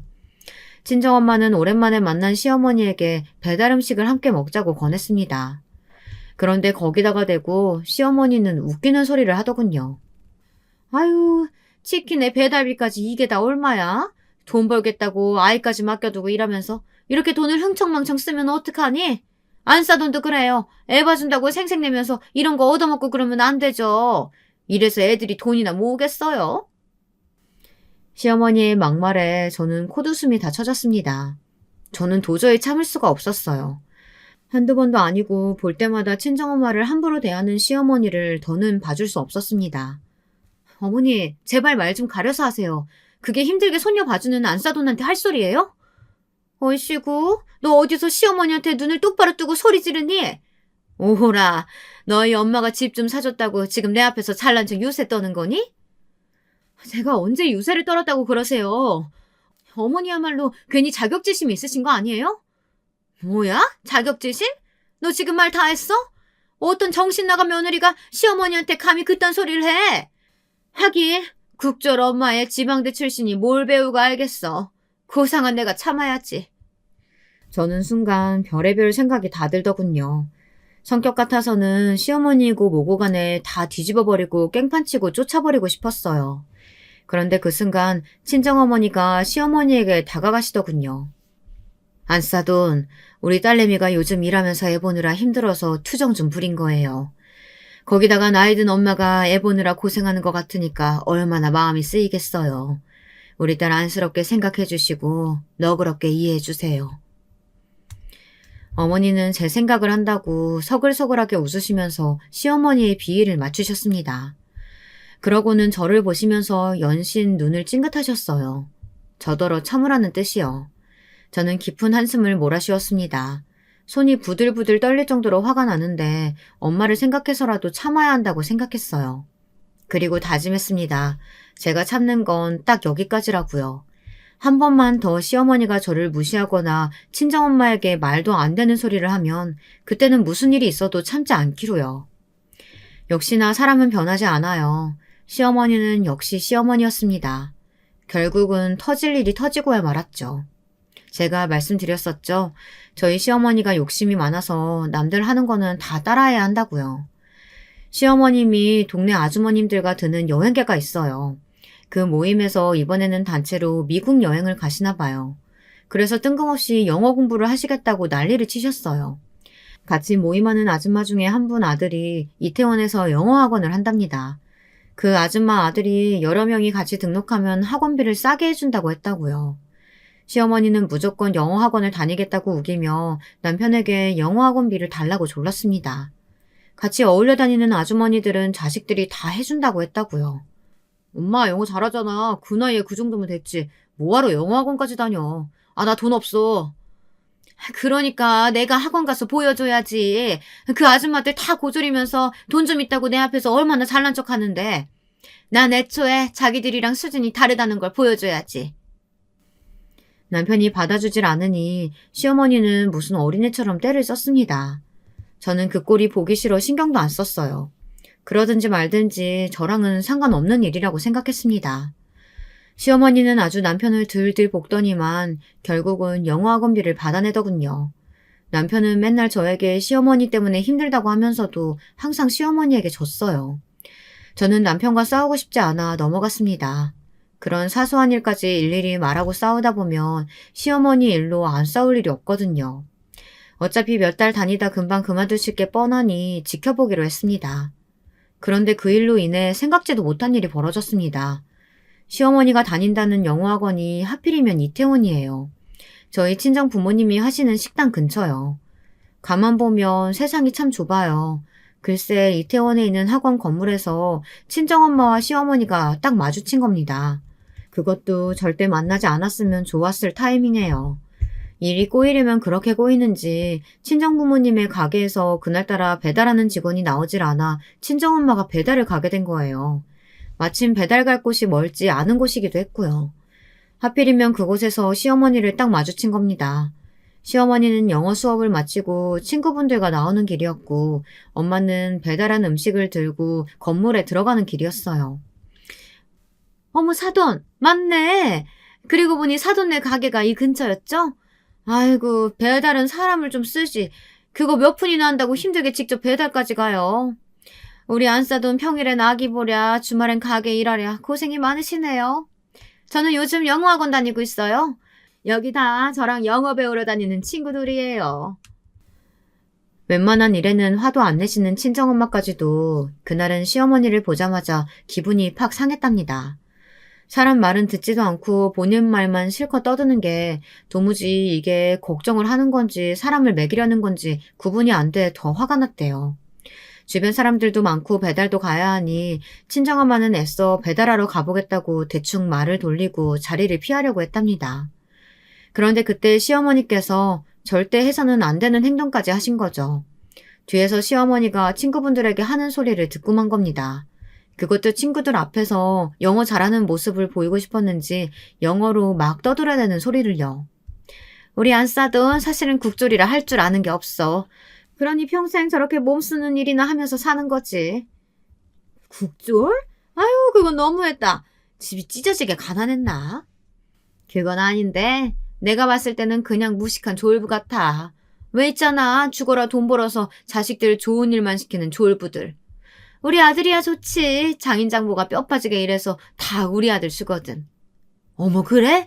자기 외아들 장가 잘 갔구나? 근데 그거 알지? 딸은 자기 엄마 닮는 거? 우리 며느리도 지방 어디 이름 없는 대학 나왔거든. 애가 영 머리가 나빠서 그런지 사람 말을 못 알아들어. 거기다가 성질머리가 얼마나 못돼 처먹었는데 아주 지 남편은 꽉 잡고 산다니까. 내가 걔만 보면 아주 열통이 터져 죽어. 시어머니와 친구분들은 일부러 영어로 말하면서 큰 소리로 떠들었답니다. 당연히 저희 친정엄마가 못 알아들을 줄 알고 일부러 그러신 게 뻔했죠. 그 순간 친정엄마는 이성을 잃으셨답니다. 지금까지 내내 참고 있었던 울분이 터져버린 거죠. 친정엄마는 지금까지 잘 숨기고 계셨던 본래 모습을 드러내셨습니다. 친정엄마는 그 길로 곧장 달려가 시어머니의 머리끄덩이를 덥석 잡아버렸어요. 당신 지금 뭐라고 했어? 내 앞에서 감히 내 딸을 욕해? 내가 그깟 영어도 못 알아들을 줄 알고? 친정엄마는 영어로 심한 말까지 섞어가며 시어머니에게 소리를 지르셨답니다. 주변 아줌마들이 뜯어말릴 때까지 머리끄덩이 잡은 손을 끝까지 놓지 않았대요. 뭐야, 사돈 영어 할 줄 알아요? 아니 국절이라더니 어떻게 영어를 알아들어? 시어머니는 친정엄마의 영어 실력에 놀라서는 말까지 더듬었습니다. 그래, 나 영어 잘해. 내가 말 안 했나? 내가 한국에서나 국졸이지 미국에서는 잘 나갔던 사람이거든. 내가 미국에서 뭐로 유명했는지 말해줄까? 나 미국에서 하이스쿨 권투 챔피언까지 먹은 사람이야. 어디 실력 좀 보여줘? 그랬습니다. 시어머니가 모르고 있었던 게 있어요. 저희 친정엄마는 국민학교를 졸업할 때쯤 외할머니와 외할아버지를 따라 미국으로 가셨어요. 외할아버지가 미국에서 농사를 지으셨거든요. 그 덕분에 미국에서 학창시절을 보내시고 친정엄마는 결혼하시면서 한국으로 들어오신 거예요. 외할아버지가 미국에서 오랫동안 농사를 지으시다 돌아가시면서 친정엄마에게 상속해준 땅이 많아요. 그 덕분에 아버지랑 결혼하시면서 이태원에 터를 잡고 사셨습니다. 사실 식당을 하는 건물도 친정엄마 건물이에요. 친정 부모님은 경제적으로도 충분히 여유가 있으면서도 쉬지 않고 가게를 하셨어요. 미국식 피자를 파는 가게인데 동네에서 꽤 유명해 장사도 잘 됐거든요. 평생 주방에서 피자만 굽고 서빙만 하다 보니 만나는 사람들도 대부분 외국 사람들이라 한국에 오래 사셨어도 친정엄마는 미국 정서가 더 많은 분이세요. 그러다 보니 친정엄마가 어려운 단어나 한자 같은 건 많이 어려워하세요. 그래서 서류 작성 같은 건 어려워하신 거죠. 절대 배움이 짧아서 그런 게 아니라는 겁니다. 거기다가 친정엄마는 미국에서 운동을 오래 하신 분이라 체력도 좋으시고 건강해요. 아직도 새벽마다 러닝을 하시고 저녁에는 자전거도 탈 정도로요. 그제야 친정엄마에 대해 알게 되신 시어머니는 찍소리 못하셨습니다. 시어머니도 친정엄마에게 머리채를 잡혀보시고는 바로 아셨을 거예요. 친정엄마 힘이 어마어마하다는 걸요. 지금까지 아무것도 모르고 자기 입으로 실컷 떠든 일이 있으니 아무리 뻔뻔한 철면피라도 민망하고 겁이 나기는 하나 봅니다. 시어머니는 곧바로 꼬리를 내렸어요. 사돈, 그런 거였으면 진작 말을 하시지 그랬어요. 내가 몰랐네. 아이고, 이 팔뚝 좀 봐. 이 팔뚝으로 나 살짝만 쳐도 바로 날아가겠는데. 아무리 몰라도 그렇지. 사람 멋대로 판단하고 무시해도 되는 거야? 그리고 내 딸이 어디가 어때서? 내 딸이 나온 대학이 위치만 지방에 있는 거지. 국립대라 들어가기 엄청 힘든 대학이거든. 알죠. 우리 며느리 능력 있고 대단한 거야. 제가 잘 알죠. 그러니까 이 머리만 좀 놔주실래요? 이러다 내 머리 다 뽑히겠어. 한 번만 더 내 딸 무시하면 사돈이고 뭐고 얄짤 없을 줄 알아요. 내가 지금까지 내 딸 보고 참은 거지 사돈이 예뻐서 봐준 거 아니야. 자꾸 이런 식이면 당신 아들한테 해준 아파트 다시 도로 뺏어올 거니까 그렇게 알아요. 어머 사돈 왜 이래. 내가 실수했어. 내가 내세울 게 뭐가 있어야 말이지. 내가 학벌 좋은 거 말고는 아무것도 가진 게 없으니까 안사돈한테 괜히 샘나서 그런 거예요. 그러니까 제발 우리 아들한테 해준 거 뺏어가지 마. 그럼 나도 쫄쫄 굶어야 돼. 시어머니는 그제야 상황이 파악됐는지 친정엄마 앞에서 싹싹 빌었습니다. 다신 그런 실수 안 한다고요. 그 이후로 어떻게 됐냐고요. 정말 생각지도 못한 엔딩이었습니다. 주말이라 남편하고 집에서 애를 보다 시어머니 전화에 놀라 친정 부모님 가게에 쫓아갔어요. 저는 또 무슨 일이 터졌나 했더니만 글쎄 시어머니가 행주를 들고 가게 테이블을 다 닦고 있더라고요. 내가 워낙 애지중지하게 자라서 눈치가 좀 없어. 그동안 내가 우리 애미한테 생각 없이 아무 말이나 막 했지? 내가 이제는 다시는 안 그럴게. 그러니까 지금까지 내가 한 엄한 소리는 다 잊어. 알았지? 친정엄마가 시어머니에게 저에게 지금까지 한 만행들을 다 사과하라고 했나 보더라고요. 친정엄마가 무섭긴 무서운지 시어머니가 아주 깨갱하시더군요. 그날 이후 시어머니는 나름대로 많이 노력하고 계세요. 태생이 눈치 없고 생각이 짧은 거야 쉽게 바뀌지는 않겠지만 그래도 전처럼 말을 함부로 하는 버릇은 좀 고치셨습니다. 저와 친정엄마가 바쁠 때는 제 딸아이도 봐주시고 주말에 한 번씩 친정 부모님 가게에 놀러와서 도와주시기도 하신대요. 남편과 저는 시어머니가 이렇게 바뀌실 줄 알았다면 진작 친정엄마에게 도움을 요청할 걸 그랬다 싶더군요. 물론 지난 몇 년 동안 시어머니 때문에 꽤 고달픈 결혼 생활을 보냈지만 최근엔 그런대로 시어머니와 지낼만 합니다. 진심이든 진심 아니든 이제 좀 주변 눈치도 보시고 말도 한번 생각하고 하시는 것 같거든요. 하지만 저게 언제까지 갈지는 좀 지켜봐야겠습니다. 여러분 주변에도 혹시 저희 시어머니 같은 분이 계신가요? 계신다면 관계를 어떻게 극복하고 계신지 댓글로 좀 남겨주세요. 제가 시어머니와 잘 지낼 수 있게 참고하도록 하겠습니다. 지금까지 저의 긴 하소연 들어주셔서 감사합니다.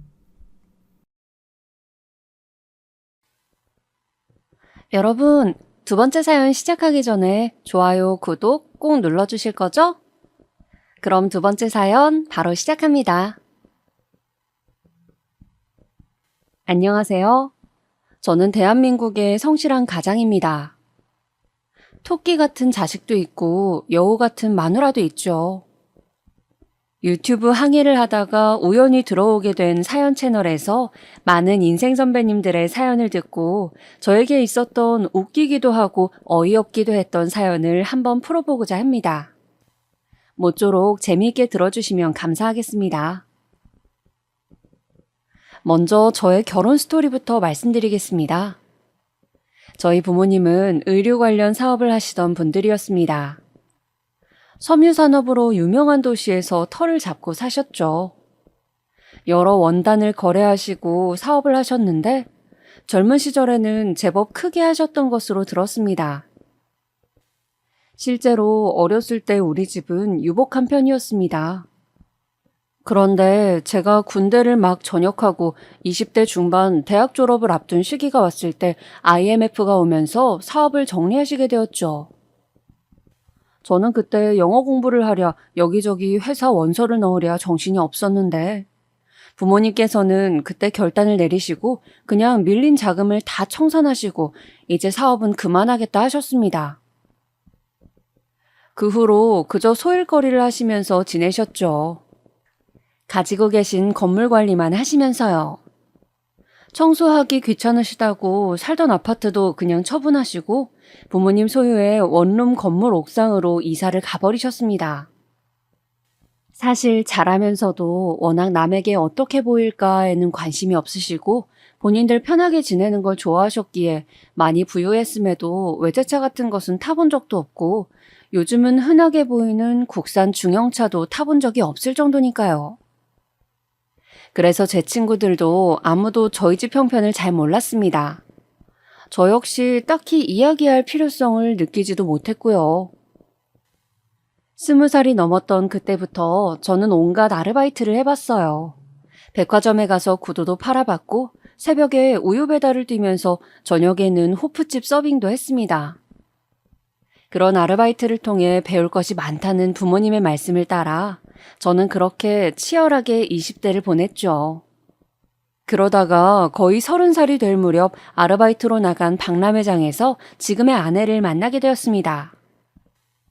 그 박람회는 친환경 컨셉으로 유기농 먹거리를 홍보하고 시식도 하는 곳이었는데 저는 손님들께 시식을 권하고 유기농 제품을 판매하는 일로 채용이 되었어요. 저와 아내는 옆 부스에서 각자 일을 하다가 서로 말을 트게 되어서 친해졌습니다. 아내는 외국어 전공자였는데 그 박람회에 외국인들도 많이 방문을 했기에 외국인들과 유창하게 대화를 나누는 그녀의 모습이 멋져 보였어요.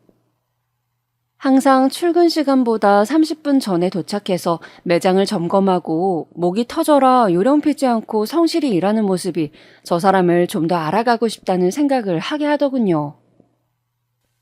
저는 박람회 아르바이트 마지막 날 전화번호를 알려달라고 아내에게 대시를 했고 아내는 볼에 홍조를 띤 채 번호를 알려주었습니다. 그렇게 우리는 연애를 시작하게 되었죠.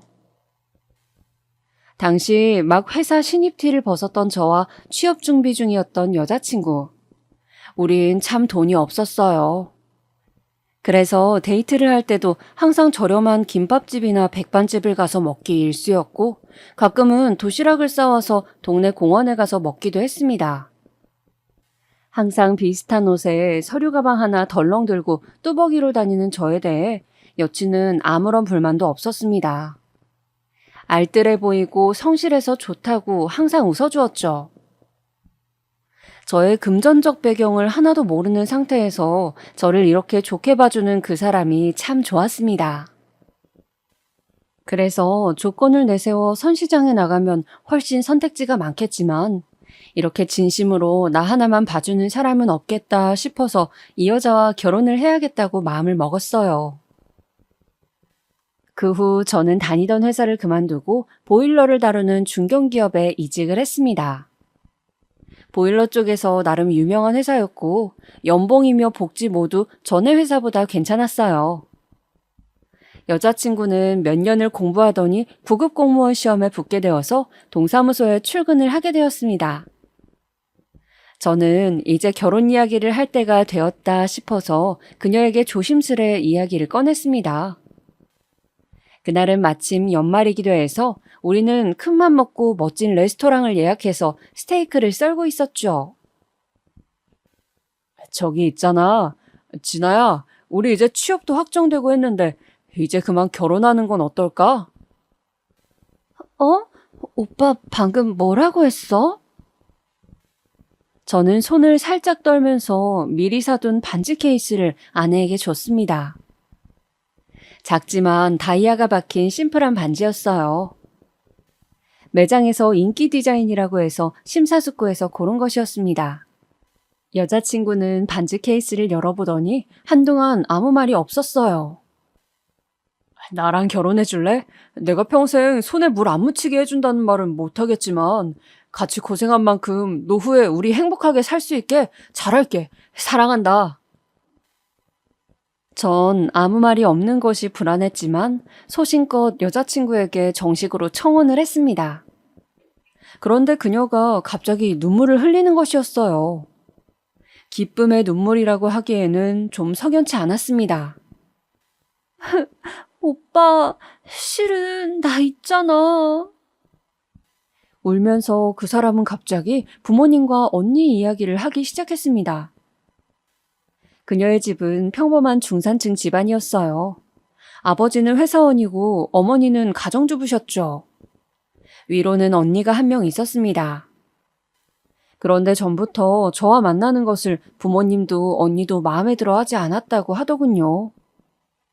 이유는 제가 전문직도 아니고 대기업에 다니는 것도 아닌데다 하고 다니는 꼬락서니를 보아 집에 돈도 없어 보이기 때문에 결혼을 하면 고생할 게 뻔하다는 겁니다. 저희 부모님이 어디 사냐고 해서 어느 동네에 사시는지 또 골목 위에 있는 원룸 꼭대기에 산다고 말했던 것들부터 낡은 스타렉스를 끌고 다닌다는 것까지 모든 것이 돈 없다는 증거 아니냐고 가족들이 계속 반대해왔다고 해요. 거기다 언니는 승무원 출신의 의사 남편을 두고 있는데 자랑이 대단하다고 했어요. 의사인 형부는 전공이 피부과인데 대학병원에서 나와 병원을 개업한 지 얼마 되지 않는다고 했습니다. 의리의리한 언니네 형편에 비해 우리가 비교될 것도 걱정되고 엄마와 언니가 너무 반대를 하고 있기 때문에 걱정이 된다는 것이었죠.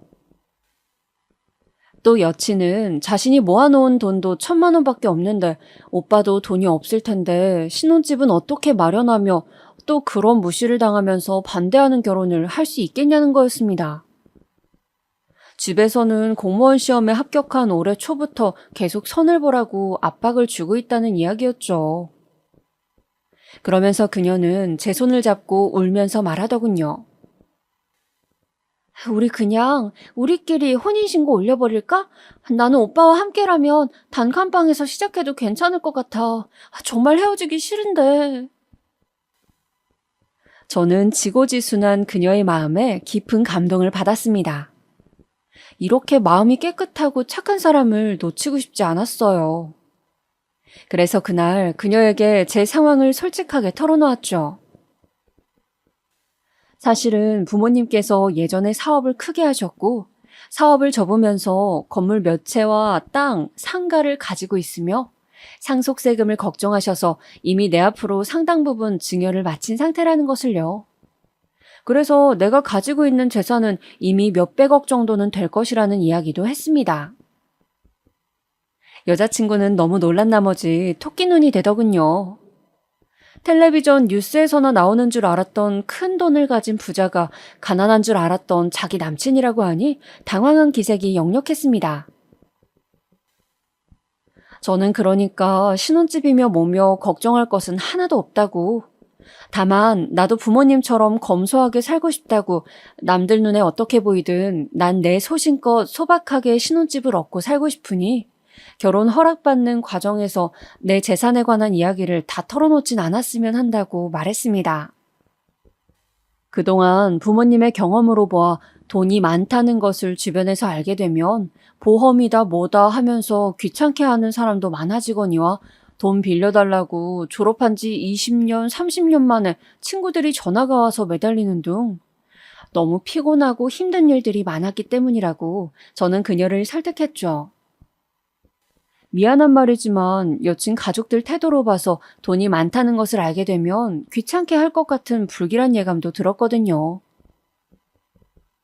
여자친구는 처음에는 가족들에게 숨긴다는 것을 내키지 않아 했지만 저의 오랜 설득으로 마음을 돌려 저의 재산을 숨기기로 하고 그렇게 우리는 여자친구의 가족들께 인사를 가게 되었습니다. 예약된 한정식 집으로 가서 그녀의 가족들을 만나던 날 저는 회사 면접 때 샀던 검정 양복을 갖춰 입고 나름 백화점 매대에서 산 5만 원짜리 넥타이를 하고 잘 차려입고 갔습니다. 여자친구의 가족들은 그런 저를 아래 위로 훑어보면서 집안 형편은 어떤지, 결혼하게 되면 남자가 집은 해오는 거 알고 있냐는 등 여러 가지 걱정인지 깎아내리기인지 모를 소리들을 해댔습니다. 이제 취직도 했는데 차도 한 대 사고 아파트 살 정도 돈을 마련하고 결혼을 했으면 좋겠다는 이야기들이었습니다. 저는 부모님은 원룸에 새를 살고 계시긴 하지만 소일거리를 하고 계셔 제가 부담할 부분은 없고 저는 제 월급 형편에 맞는 신혼집과 자동차를 구매할 예정이라고 말씀드렸습니다. 그리고 제 명의로 가지고 있던 20평대 아파트 이름을 대면서 이 아파트에 전세로 들어갈 생각으로 전세금은 맞추어 두었다고 말씀드렸어요. 부모님과 언니는 전세가 웬 말이냐고 매매를 해야 한다고 주장했지만 저는 몇 년 안에 아파트를 살 수 있게 열심히 살겠다. 결혼하게 되면 아내가 번 돈은 아내가 모으거나 쓸 수 있게 해줄 것이고, 저는 회사를 다니며 부업도 할 생각이라고 저를 믿고 맡겨달라고 재차 말씀드렸습니다. 제 이야기를 들은 부모님은 사람이 성실해 보이고 지금은 돈이 많지 않아도 소신 있어 보인다며 결혼을 허락해 주시더군요. 그 와중에 저를 바라보는 언니와 형부의 표정은 좀 좋지 않았지만요. 여자친구의 언니라는 사람은 미인이긴 했지만 성형수술한 얼굴에 비싼 가방을 들고 화려하게 치장하는 데 열중하는 타입 같아 보였습니다. 저는 어떻게 한부모에게 태어났는데 자매가 이렇게 완전 다를 수가 있나 너무 신기했어요. 제 아내는 수수하고 청순한 타입이었고 얼굴을 고친 곳이 하나도 없는 자연스러운 외모의 소유자였거든요. 나중에 물어보니 언니가 너무 어릴 때부터 치장에 관심을 보이고 아르바이트한 돈으로 몽땅 옷을 사버리거나 학원비를 가져다 미용실 가서 다 써버리는 등의 사고를 쳐서 부모님이 속을 많이 썩으셨고 계속 남친을 바꿔대는 통에 자신을 완전히 질려서 아예 반대로 지냈던 것 같다고 하더군요. 그렇게 연애도 하지 않고 수수한 차림으로 공부만 하는 아내를 언니는 계속 바보라며 실속 없다고 비웃어왔다고 합니다. 저는 아내의 언니가 진짜 실속이 뭔지도 모른다는 생각에 웃음이 났습니다. 그렇게 비웃고 무시하던 자신의 동생이 부자 남자를 잡았다는 것을 알면 얼마나 배 아파할까 그런 생각이 들었죠. 우리가 결혼을 준비할 때 아내의 언니는 주상복합 30평대의 아파트를 월세로 살고 있었습니다. 저는 도대체 그 많은 보증금에 월세를 내며 그 제일 의리번쩍한 아파트에 들어간 이유를 모르겠던데 아내의 언니는 자신이 그 아파트에 산다는 것에 아주 프라이드를 가지고 있었어요. 차도 이름만 대면 누구나 알만한 1억짜리 외제차를 리스로 타고 다니고 제가 보기에는 정말 허세 덩어리들이었죠. 속빈 강정이라고 할까요? 저도 의사 친구가 있는데 그 친구는 국산차를 타고 다니고 차곡차곡 돈을 모으며 검소하게 생활하고 있었는데 같은 의사여도 여러 부류가 있다고 하더니 정말 제 친구와 너무 비교되는 모습이었습니다. 결혼식을 준비하는 과정에서 아내는 언니 때문에 스트레스를 받았어요. 언니가 이러고 저러고 계속 입을 댔기 때문이었죠. 언니는 사사건건 입을 대면서 결혼식은 꼭 호텔에서 해야 하고 신혼여행은 하와이나 몰디브, 유럽 세 군데 중 한 군데로 가야 한다고 했습니다. 심지어 언니는 결혼 당시 의사 사위에 맞으려면 투자를 해야 한다며 의리의리하게 혼수를 해가는 바람에 장인어른이 빚까지 지게 만들었던 전력이 있더군요. 저는 그런 쪽으로 아내와 아내의 부모님을 힘들게 할 생각은 추호도 없었기 때문에 아내에게 간소하게 하자고 말했고 신혼여행도 필리핀 세부로 다녀왔습니다.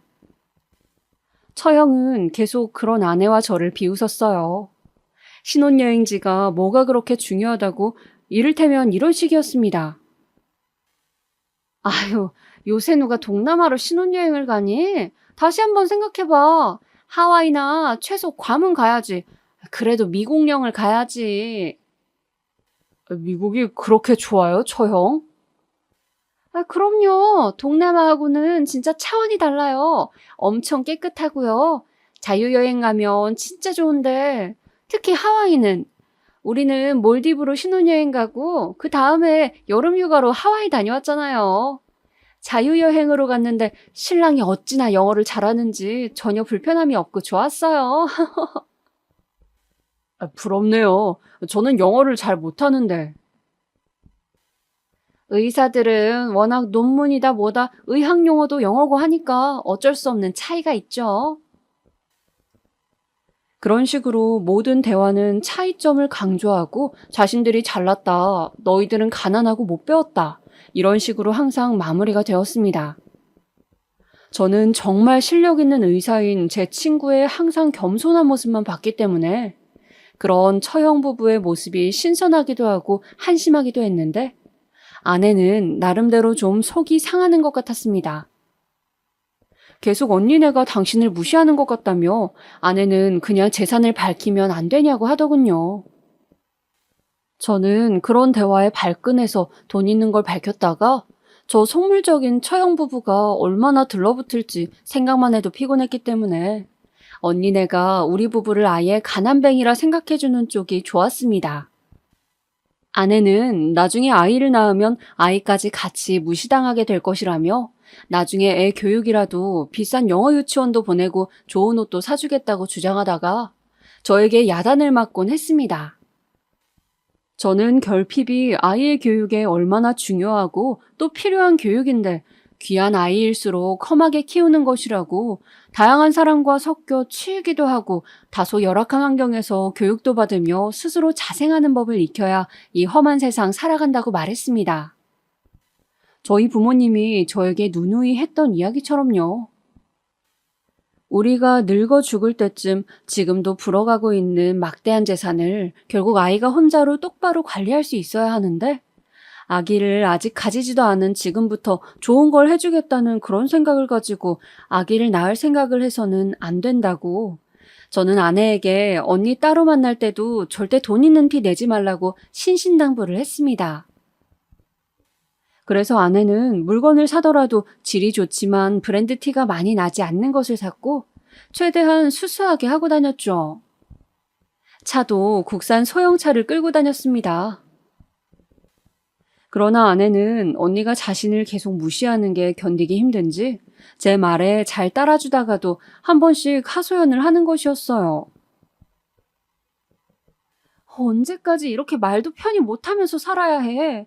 언니가 당신 욕하고 무시할 때마다 이 아파트도 실은 우리 거고 땅도 있고 건물도 몇 채나 있다고 그렇게 동경하는 어마어마한 부자가 우리라고 이야기하고 싶은데 우리 언제까지 무시당하고 삭히며 살아야 돼, 여보? 나 가끔은 너무 속상해. 자존심이 너무 상한단 말이야. 여보, 내가 말했잖아. 그런 이야기 해봤자 좋을 거 하나 없다고.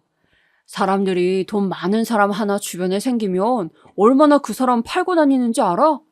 무슨 일만 생기면 우리한테 와서 공짜 돈 바라고 돈도 많은데 보태주라는 둥, 기한 없이 빌려주라는 둥 진짜 못살게 굴어서 편히 살 수가 없어.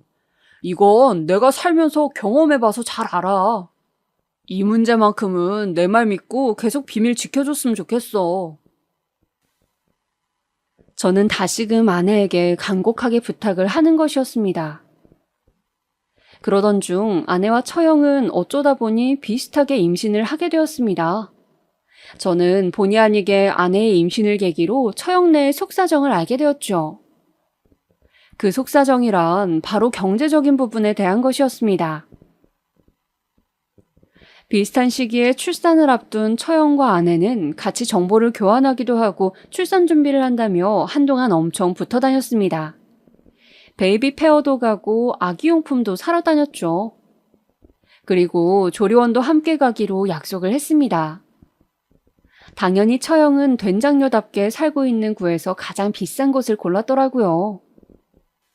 자기야, 형부 병원 건물 같은 층에 있는 곳인데 여기가 제일 좋대. 시설도 최고고.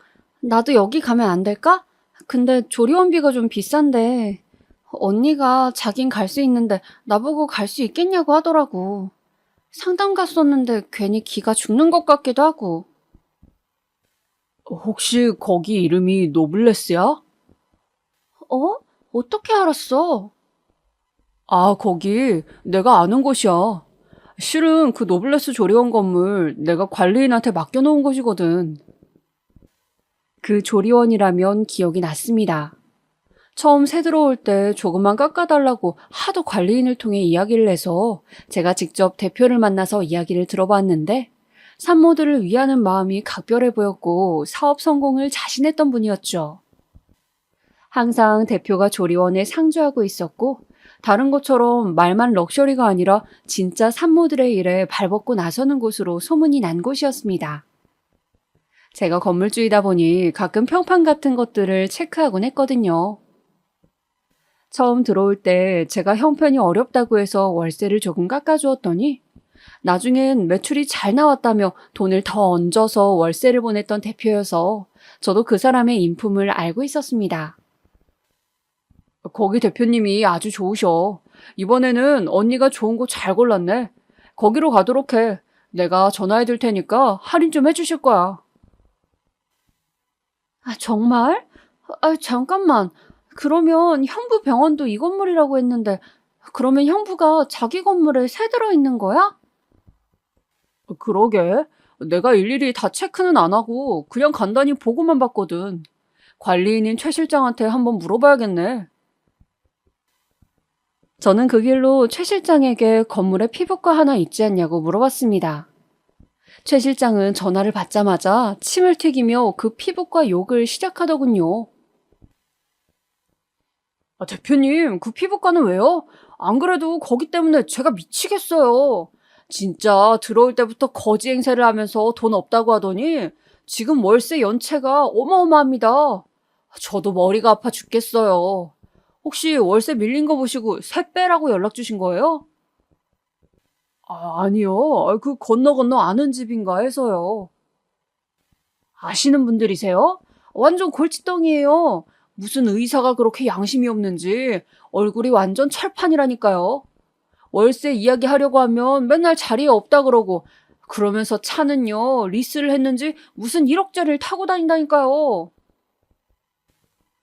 최 실장은 형님 병원 때문에 너무 힘들었는지 속사포처럼 욕을 쏟아냈습니다. 저는 헛웃음이 났어요. 그렇게 월세를 미루고 빚더미에 차 리스에 도대체 무슨 폭탄도 아니고 왜 저렇게 무계획적으로 사는 건지 이해를 할 수가 없었습니다.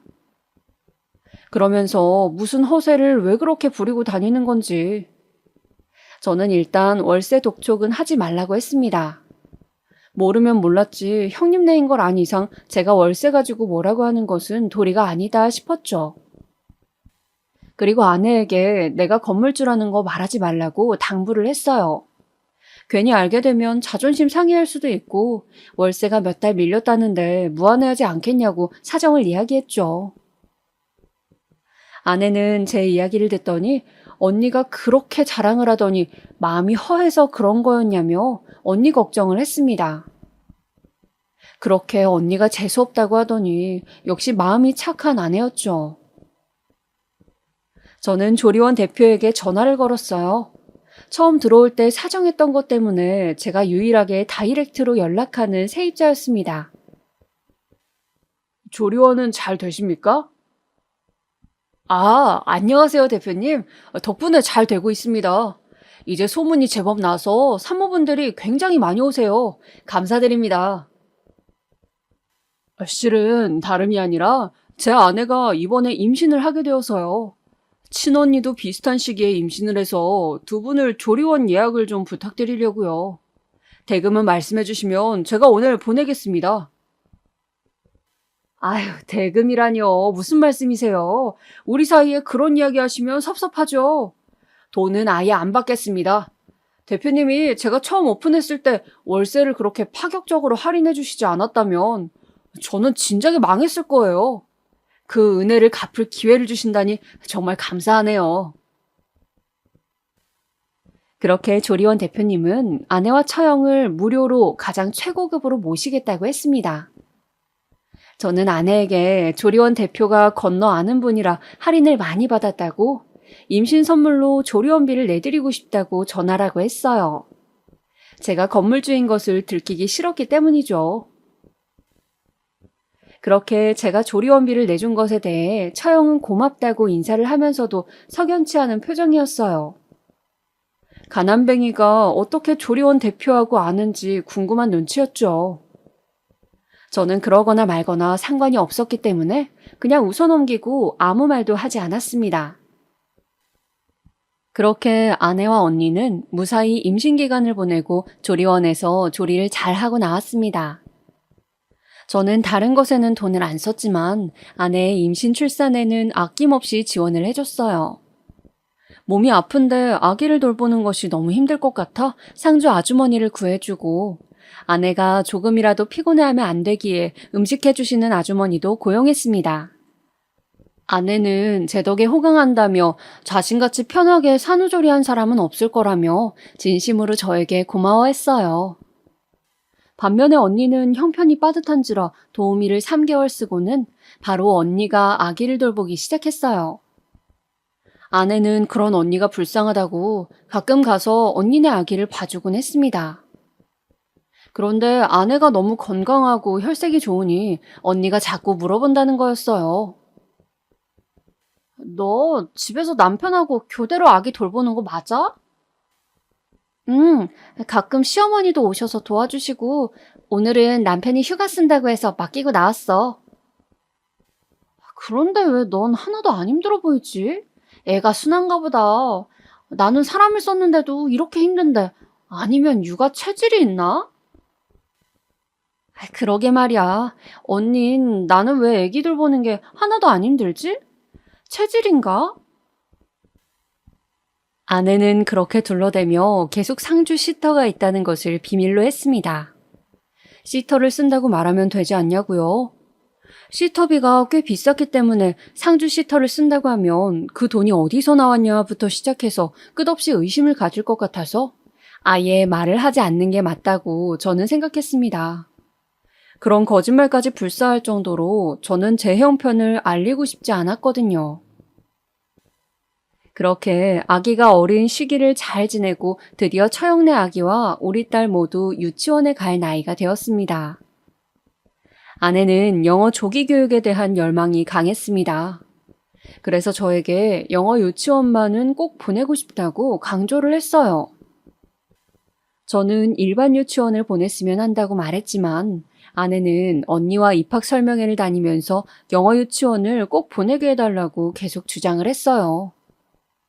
하도 영어 유치원을 보내고 싶다고 하길래 저는 그 부분만은 알아서 하라고 말했어요.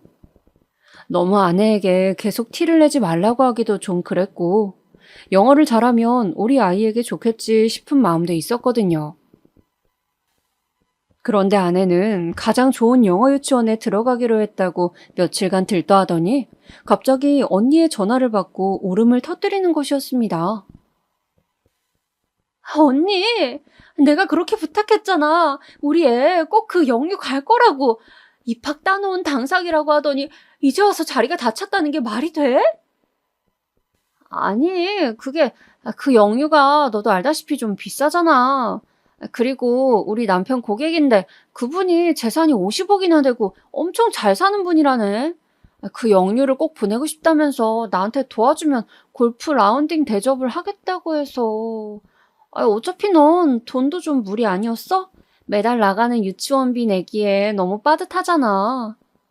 내가 영유 원장이랑 친하니까 학기 중에 혹시 결혼 생기면 꼭 말해줄게.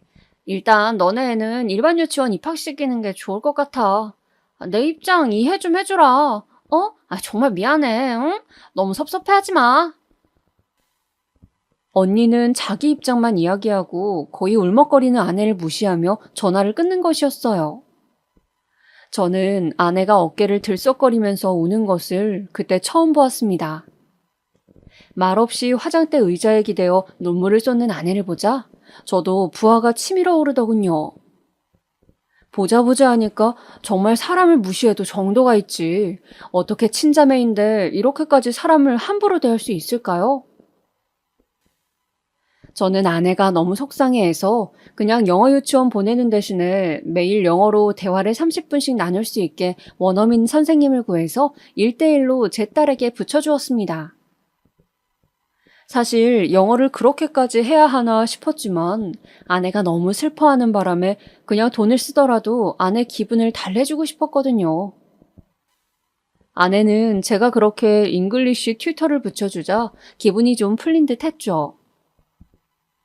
그렇게 우리 딸은 일반 유치원을 다니면서 유치원이 끝나면 원어민쌤과 매일 시간을 가졌죠. 아내는 언니가 그렇게 섭섭하게 했음에도 또 언니와 만나고 다녔습니다. 정말이지 자매 사이는 너무 친밀하더군요. 죽을 듯이 싸우고 하다가도 금방 또 저렇게 어울리곤 하니 말입니다. 언니는 일부러 그러는 건지 제 아내를 놀리는 건지 자꾸 백화점에 명품을 사야 한다며 제 아내를 불러서 명품 매장에 먼저 가서 줄 좀 서 있으라고 하기도 하고, 비싼 목걸이나 가방을 들고서 아내에게 어떠냐고 물어보며 자기 것만 사고는 한다는 거였습니다. 아내는 그래도 구경이라도 하니까 좋다면서 자기도 한 번쯤은 그런 비싼 물건 사보고 싶다고 계속 보다 보니까 목걸이가 너무 예쁘다고 했어요. 저는 아내와 결혼 5주년이 곧이었기 때문에 아내의 선물을 하나 사줄까 싶어서 멋쟁이 아내를 둔 친구들에게 물어봤습니다. 명품 목걸이 중에서 브랜드 티가 별로 안 나면서 무난하게 할 수 있고 사람들이 잘 모르는 그런 거 없냐고 말이죠. 친구는 껄껄 웃으면서 뭐 그런 걸 물어보냐고 아내에게 물어본다고 했어요. 그리고는 몇 개의 사진을 제 폰에 보내주었습니다. 저는 그 중에서 작은 꽃이 여러 개 아름답게 붙어 있는 목걸이가 아내에게 어울릴 것 같았습니다. 꽃잎이 하나하나 각이 살아있었고 꽃송이 중간에는 다이아가 박혀있는 고급스러운 목걸이였어요. 백화점에 가서 목걸이를 사서 저는 결혼기념일에 깜짝 선물로 잠든 아내의 머리맡에 선물을 놔두고 출근을 했습니다. 출근을 해서 열심히 일을 하고 있는데 전화가 울렸습니다. 여보세요? 여보, 이 목걸이 뭐예요? 너무 반짝반짝 빛이 나요. 이거 다이아예요? 정말 예뻐요. 당신 결혼기념일 5주년 선물 마음에 들어요? 나랑 사라져서 고마워요. 앞으로도 잘 부탁할게요. 사랑해요, 여보. 그렇게 저는 아내와 여전히 사이가 좋았습니다.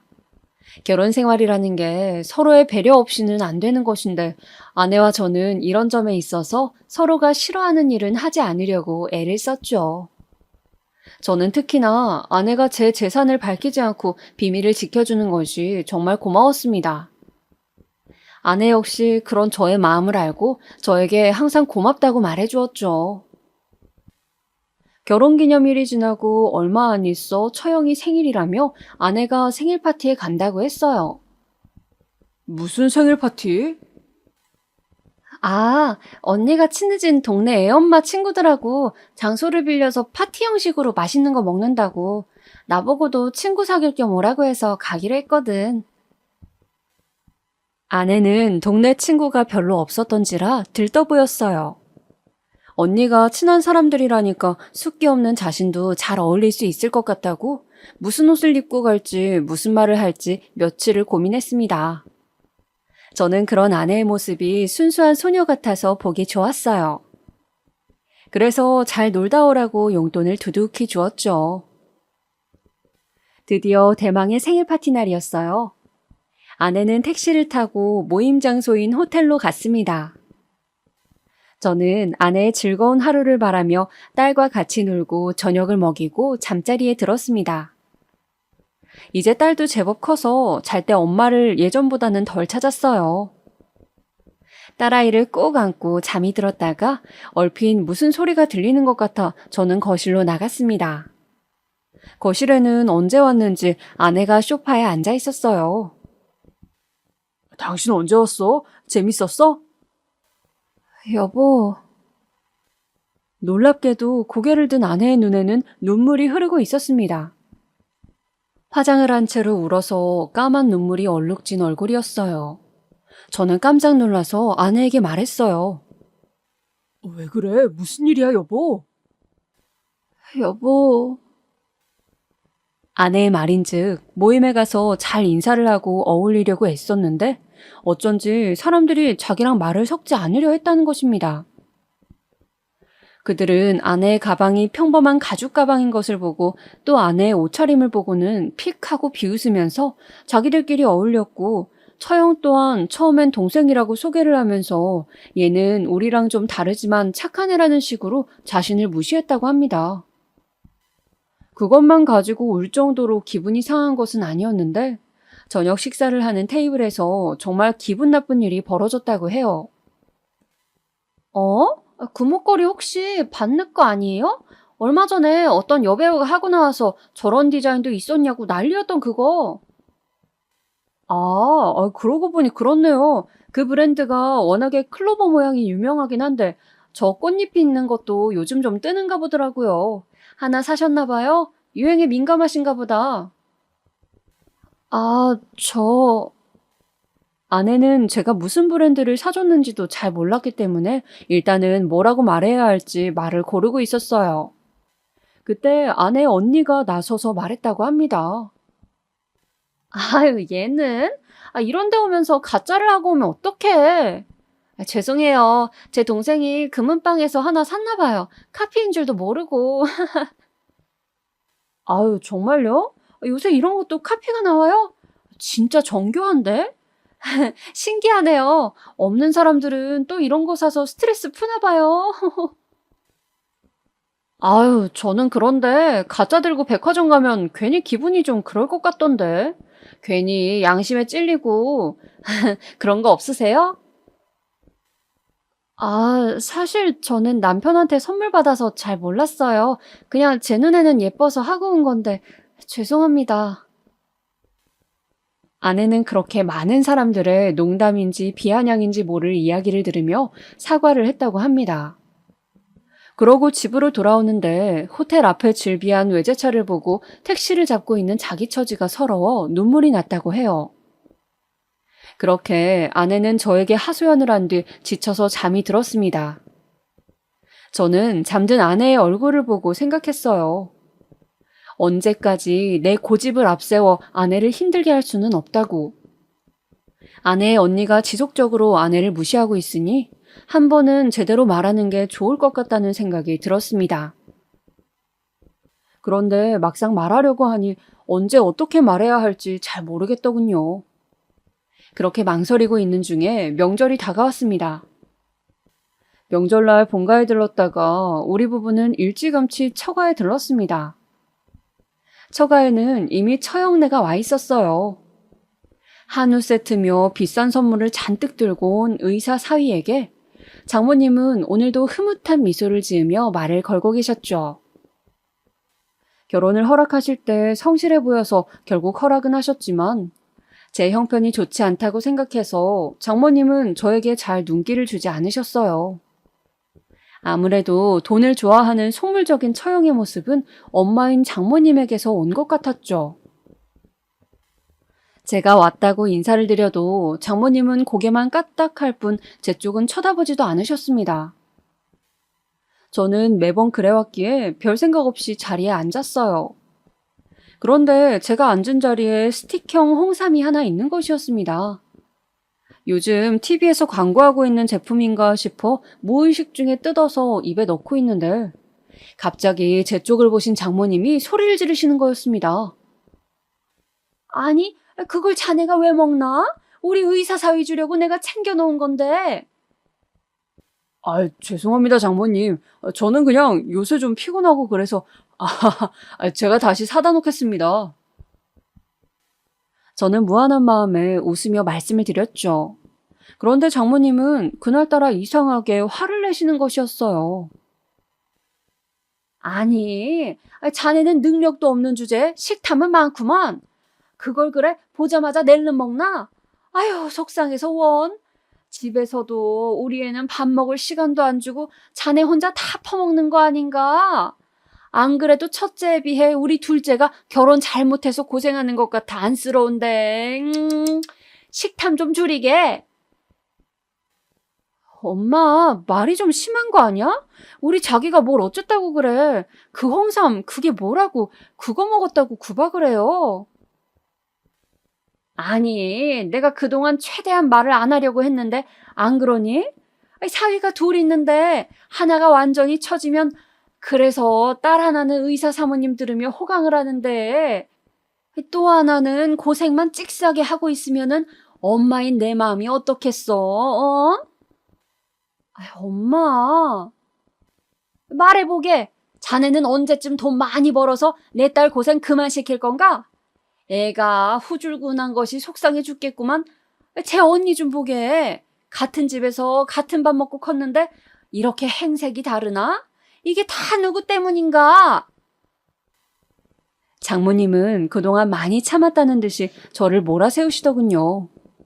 저는 마치 여자의 삶이 남편에 의해 좌지우지 된다는 식의 그런 말씀이 어이가 없어 그저 가만히 듣고만 있었습니다. 그래도 어른이신데 같이 따지고 싶지도 않았고 그냥 못 들은 척하는 것이 최선이다 싶었죠. 다만 제 딸이 듣고 있는 앞에서 저를 대놓고 무시하는 그 점만은 자존심이 상했습니다. 그때였습니다. 제가 애써 화를 참고 있는 상황에서 들려온 웃음소리. 바로 아내의 형부, 형님이었습니다.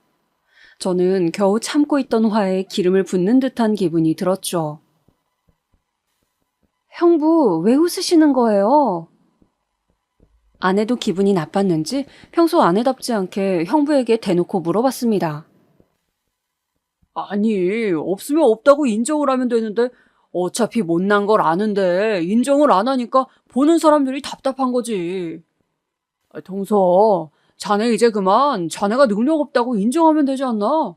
장모님 입장에서야 능력 있는 사위인 나를 좀 더 챙겨주고 싶은 게 당연하지 않겠어? 그게 뭐가 기분 나쁘다고 그러나? 보자 보자 하니까 정말. 형부, 밀린 월세는 언제 내실 거예요? 뭐라고? 처제 지금 뭐라고 한 거야? 저는 아내를 저지하려고 했지만 아내는 이미 이성을 잃은 상태였습니다. 아내의 입에서 모든 진실이 흘러나와 버렸죠. 벌써 월세 밀린 게 6개월치는 넘는다고 들었는데요.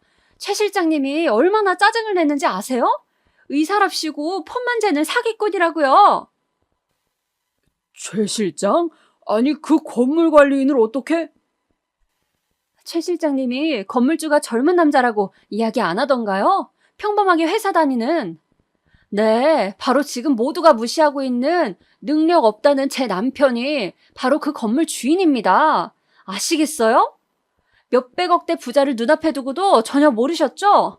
어떻게 사람을 이렇게까지 무시하실 수가 있어요? 여보, 가자. 나 이런 가족들 필요 없어. 안 보고 살면 그만이야.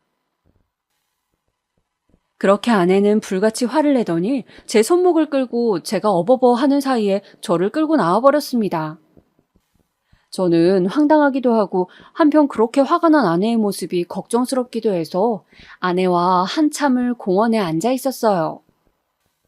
아내는 그렇게 씩씩거리더니 저한테 앞으로는 우리 둘만 잘 살자고, 엄마랑 언니네 때문에 정말 자기가 너무 부끄럽고 미안하다며 제 손을 꼭 잡아주더군요. 그 후로 저는 한동안 처가에 가지 않았습니다. 아내도 처가랑 연락을 하지 않았죠. 둘만 지내니 마음이 편했습니다. 아내는 답답한 마음에 우리 부모님께 조언을 구했어요. 오히려 부모님께서는 사람들이 돈에 대해서 선입견도 강하고 하다 보니까 어느새 돈이 능력이 된 것처럼 사람을 평가하는데, 돈이 많든 적든 사람은 그저 사람인 거라고, 돈으로 사람을 무시하는 것은 아주 잘못된 거라고 말씀을 해주셨습니다. 아내는 우리 부모님의 위로를 들으며 눈물을 줄줄 흘렸어요. 부모님은 장모님도 속상해서 그러신 거니 이제 없는 척 하지 말고 그냥 편하게 드러내며 살라고 저한테도 조언을 해주셨습니다. 너무 경계를 하는 것도 상대방 입장에서 서운할 수 있고, 이번 일만 해도 사돈어른 입장에서는 속은 기분이 들지 않겠냐고 하는 것이었어요. 저도 일어나지도 않은 일을 경계해서 제 재력을 무조건 숨기려고 했던 그동안의 태도를 반성했습니다. 저의 그런 고집 때문에 아내가 너무 오랫동안 언니에게 고통을 당하고, 또 몰라도 될 장모님과 언니, 그리고 형부의 속물적인 모습을 보고 상처를 받게 되었으니까요. 마음을 추스르는 시간을 보내는 동안 저는 아내와 더욱 대화를 많이 하면서 우리 부부 사이라도 잘 지내려고 노력을 했습니다. 그러던 와중에 아내의 언니네 부부에게서 연락이 왔어요. 할 말이 있으니 식사를 함께 하자는 것이었습니다. 아내는 가기 싫다고 했지만 저는 어차피 가족인데 좋게 풀어야 할 것 같아서 알겠다고 하고 아내를 데리고 나갔어요. 약속된 횟집 룸으로 들어가자마자 처형과 형님이 우리를 보고 일어서서 용서를 빌었습니다. 동서, 저기 그동안의 무례를 용서해 주게나. 우리가 저기 미안하네, 어? 그렇게 더듬거리는 형님의 셔츠가 땀으로 흠뻑 젖었더군요. 내가 건물주가 자네인지도 모르고 여러모로 그동안 너무 못난 모습을 보여서 면목이 없네. 미안하네. 한 번만 좋게 넘어가 주게나. 그동안 그렇게 고개가 빳빳하던 처형 역시 형님의 옆에서 저와 아내를 보면서 굽신굽신 하더군요. 그래, 제부. 동생아, 우리가 미안해. 제발 사과를 받아줘. 왜 진작 이야기를 하지 그랬어. 나는 그것도 모르고. 저는 가볍게 웃으며 그들에게 말했습니다. 그동안 저를 발가락에 낀 때처럼 무시하시더니 어떻게 생각이 좀 바뀌셨습니까? 그렇게 동경하던 진짜 부자를 직접 눈앞에서 보시니 어때 보입니까? 저 형, 그리고 형님, 인생 그렇게 사는 거 아닙니다. 사람 행색 보고 함부로 무시하시는 건 잘못된 겁니다. 이재용도요, 국산차도 끌고 다니고 1,000원짜리 립밤도 발라요. 제발 실속 좀 차리면서 함부로 남 판단하지 마시고 정신 똑바로 차리고 사세요. 리스까지 하면서 그렇게 비싼 외제차를 왜 끌고 다니시고 또 월세는 왜 그렇게 미루시는 겁니까? 창피하지도 않으세요? 그 말을 마치고 저는 아내와 식사를 했습니다. 처형네는 사과의 선물이라면서 와인을 들고 왔더군요. 몇십만 원이나 하는 비싼 와인이라면서요. 저 와인 같은 거 싫어합니다. 잘 알지도 못하고요. 저는 양은 냄비 뚜껑에 덜어먹는 라면하고 소주가 최고거든요. 부자라고 꼭 비싼 술을 먹는 건 아니라고요. 저의 말에 처형네는 다시금 부끄러우셨는지 고개를 들지 못하시더군요. 저는 웃으며 즐겁게 식사를 마쳤습니다. 그리고 그동안의 서름을 털어버렸어요. 그렇게 저의 통쾌한 복수극은 끝이 났습니다. 사실 복수를 할 것도 없었지만 그날 이후 아내는 이제 언니가 자기 말을 귀담아 듣고 어떻게 그렇게 부자랑 결혼을 했냐고 부러워한다며 좋으면서도 그렇게 태도가 바뀐 것이 씁쓸하다고 말했죠. 저는 그러거나 말거나 우리만 예전처럼 소신 있게 살면 되는 거라고 말했습니다. 그 후로는 처형네는 같이 골프를 가자 자주 보자 하면서 한동안 질척거리더니 제가 단호하게 계속 거절하자 단념하셨는지 요즘 연락이 뜸하더군요. 아무튼 저와 아내는 더 이상 구박과 무시를 당하지 않게 되어서 더욱 평온한 나날을 보내게 되었죠. 오늘 제 이야기 어떠셨나요? 통쾌하셨나요?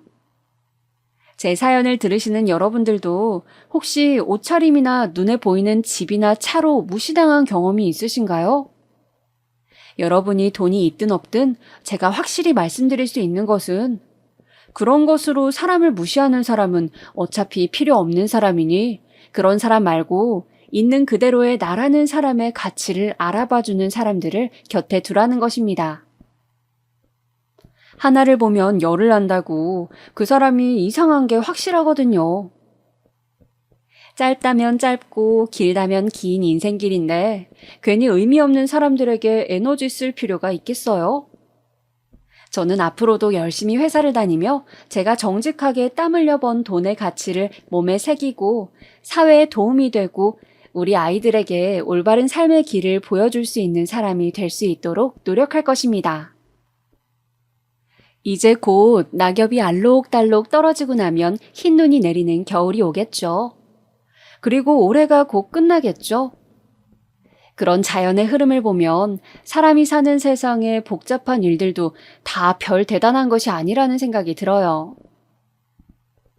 그저 맛있게 밥 먹고 하루하루 즐겁게 살면 그걸로 족한 것이 인생이 아닐까 그런 생각이 듭니다. 그런 의미에서 오늘도 우리 모두 파이팅 하자고요. 들어주셔서 감사합니다.